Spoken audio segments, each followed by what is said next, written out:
आप सभी को अक्षय तृतीया और भगवान परशुराम के जन्म उत्सव की बहुत बहुत बधाई और शुभकामनाएं। भगवान विष्णु के छठे अवतार भगवान परशुराम का जन्म त्रेता युग में वैशाख माह के शुक्ल पक्ष की अक्षय तृतीया तिथि पर हुआ था।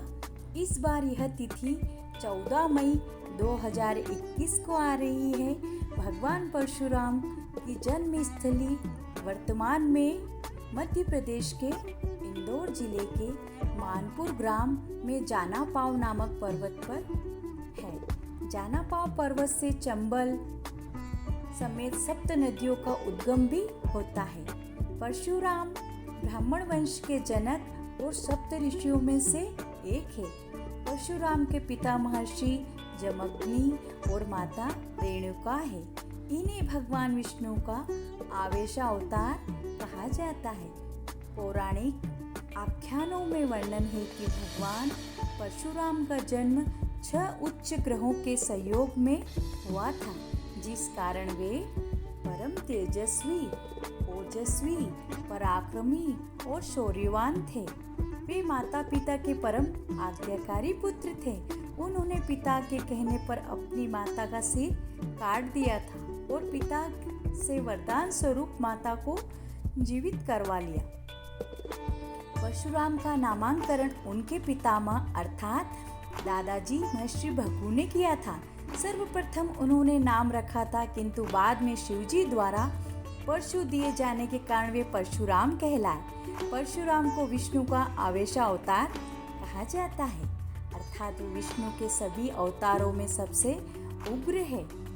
परशुराम की आरंभिक शिक्षा महर्षि विश्वामित्र एवं ऋषि ऋचिक के आश्रम में हुई थी। महर्षि ऋचिक से उन्हें शारंग नामक दिव्य वैष्णव धनुष, महर्षि कश्यप से वैष्णव मंत्र प्राप्त हुआ था।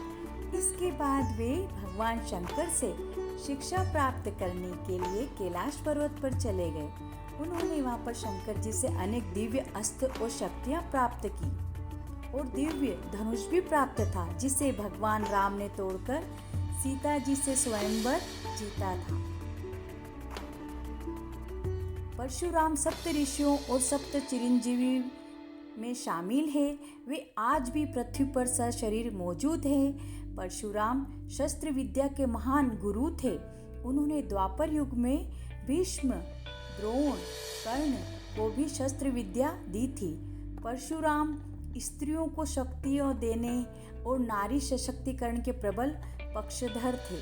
उन्होंने अत्रि की पत्नी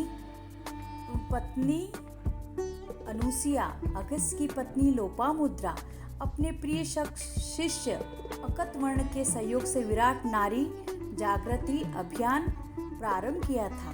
कलयुग के अंत में होने वाले भगवान विष्णु के अंतिम अवतार कल्कि अवतार के समय वे कल्कि के गुरु के रूप में प्रकट होंगे। वे पृथ्वी पर वैदिक संस्कृति के प्रचार प्रसारक वाहक थे। भारत के अधिकांश ग्राम भगवान परशुराम द्वारा ही बसाए गए हैं।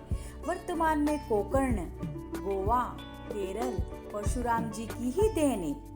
भगवान परशुराम पशु पक्षियों से उन्हीं की भाषा में जीवंत संवाद स्थापित कर लेते थे। खुखार से खुखार हिंसक पशु भी उनके सामने आते ही उनसे मित्रवत व्यवहार करने लग जाते थे।